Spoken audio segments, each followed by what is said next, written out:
Hello everyone. आज की series में हम स्टार्ट करने वाले हैं ट्रांसलेशन यानी अनुवाद, हिंदी का इंग्लिश में और इंग्लिश का अनुवाद। इस सीरीज में हम एक वीडियो कवर कर चुके हैं use of is am are यानी और बाज बार पास है, रहे, हूँ, था, थी, थे, सिंपल सेंटेंस हम अपनी वीडियो में कवर कर चुके हैं। अगर आपने वो नहीं देखी है तो आप प्ले लिस्ट में चेक करें, पहले उस वीडियो को देखें तब इसे देखें तो बहुत अच्छे से समझ में आएगी। तो आज हम यूज करेंगे अपने अनुवाद करने में किसका, हैज, हैव, हैड। हैज और हैव ये वर्तमान काल में यूज होते हैं, जिनका मतलब होता है पास है या पास में रखना या होना। हैड करते हैं हम भूतकाल में यूज, जिसका मतलब है पास था या रखना। तो इनका हम अपने अनुवाद जब हिंदी से इंग्लिश में अनुवाद किस तरह से करते हैं यही सीखने वाले हैं। तो पहले हम ये जान लें कि हमारे हैज और हैव का यूज किसके साथ होता है। हैड का प्रयोग तो सिंगुलर नंबर हो या प्लूरल नंबर हो, दोनों के ही साथ किसका यूज होता है, हैड का यूज होता है। लेकिन हैज और हैव में कंफ्यूजन है कि हम हैज का यूज कहाँ करेंगे और हैव का यूज कहाँ करेंगे। तो हैज क्या होता है, सिंगुलर के साथ में आता है। सिंगुलर यानी प्रोनाउन हमारे ही, शी, इट या फिर क्या हो, एक वचन हो यानी एक की बात हो तो एक वचनकर्ता के साथ हम किसका यूज करेंगे, एक वचनकर्ता के साथ यानी एक वचन सब्जेक्ट के साथ हम यूज करेंगे हैज का। और हैड का मैंने पहले ही बताया कि एक वचन के साथ भी हैड का होता है और बहुवचन के साथ भी हैड का होता है। हैज का हम वर्तमान काल में प्रयोग करते हैं, हैड का हम भूतकाल में प्रयोग करते हैं यानी पास्ट में करते हैं। इसी के अलावा आई, क्योंकि है तो सिंगुलर लेकिन फिर भी आई, वी, यू, दे या कोई बहुवचन हो, नाम क्या हो, बहुवचन हो, प्लूरल नंबर हो, उसके साथ भी हम किसका यूज करते हैं, बहुवचन कर्ता के साथ हम यूज करते हैं हैव का। और हैड का दोनों के साथ होगा। जब हम ये परफेक्ट टेंस में हैज, हैव, हैड पढ़ेंगे तब हम दोबारा से इन्हें सीखेंगे, लेकिन हमारा जो सब्जेक्ट होगा उन्हीं के साथ हैज या हैव का यूज होगा। हैज और हैव को ऑक्सिलरी वर्ब के रूप में भी प्रयोग करते हैं और हेल्पिंग वर्ब के रूप में भी प्रयोग करते हैं। हेल्पिंग वर्ब के रूप में हम प्रेजेंट परफेक्ट टेंस में, पास्ट परफेक्ट टेंस में करते हैं और ऑक्सिलरी के रूप में हम केवल किसमें करते हैं, यूज ऑफ हैज, हैड में यानी पास रखना, जहां हमारा ऑब्जेक्ट नहीं होता, दूसरी वर्ब नहीं होती, केवल हम इसी एक वर्ब का, ऑक्सिलरी वर्ब का यूज करते हैं। जैसे कि हमने किसका किया था, इज एम आर का किया था। किसी भी सेंटेंस को हम तीन तरह से ट्रांसलेट करते हैं। सिंपल सेंटेंस को हम तीन तरह से ट्रांसलेट करते हैं। सबसे पहले हम देखते हैं अफर्मेटिव। अफर्मेटिव यानी बिल्कुल सिंपल सेंटेंस।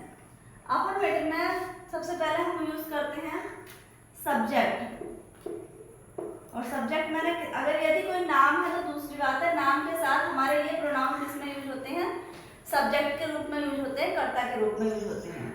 सब्जेक्ट के बाद में हम हैज, हैव, या हैड का यूज करते हैं। और उसके बाद हमारा यूज होता है ऑब्जेक्ट का। जैसे मेरे पास एक किताब है, मेरे पास एक किताब है। तो इसमें हमारा सब्जेक्ट क्या है, सब्जेक्ट है मेरे। अब बताओ मेरे के लिए क्या लगाओगे, आई या माई। बहुत से बच्चे कंफ्यूज हो जाते हैं और मेरे के लिए यहाँ पर माई का यूज करते हैं, जबकि ये क्या है, यहाँ पर आई का यूज होगा। अब जब आई का यूज होगा तो हमारे मन में सवाल आता है, क्वेश्चन आता है कि फिर माई का यूज कहाँ होता है। माई का यूज भी तो करते हैं ना। तो माई का प्रयोग जब हम, यहाँ पर मैं आपको लिख के बता रही हूँ माई का प्रयोग कहाँ होता है। जैसे है मेरा मेरा भाई, तो मेरा भाई के लिए क्या लगाएंगे हम, माई ब्रदर।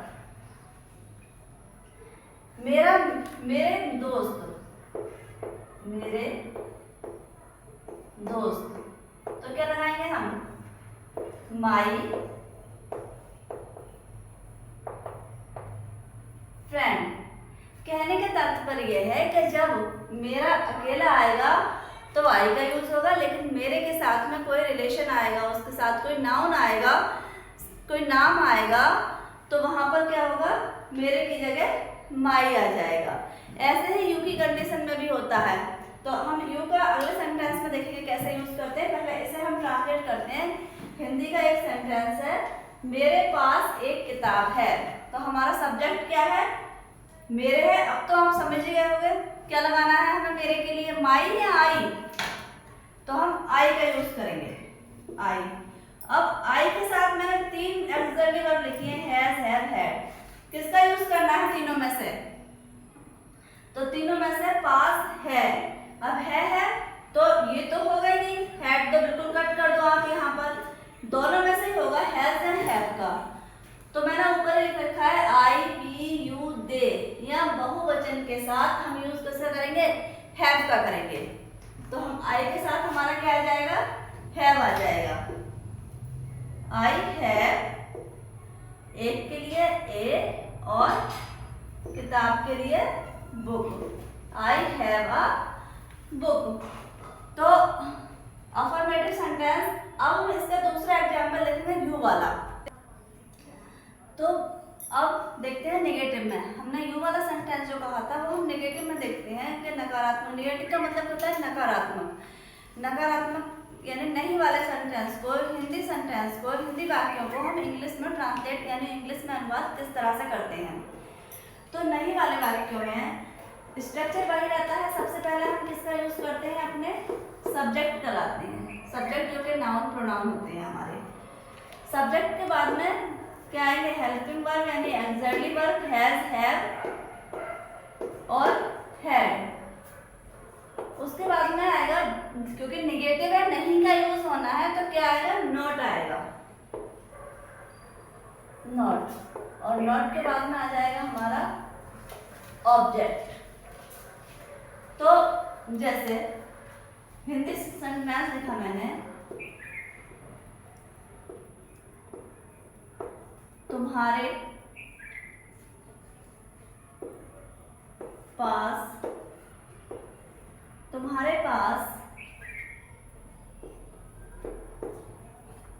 एक गुड़िया है। तुम्हारे पास एक गुड़िया है, सॉरी गुड़िया थी, हेड का बना रहे हैं। तुम्हारे पास एक गुड़िया थी, है। हाँ, और हमारा क्या है, निगेटिव है ये, तो हमने नहीं तो लगाया नहीं। तुम्हारे पास एक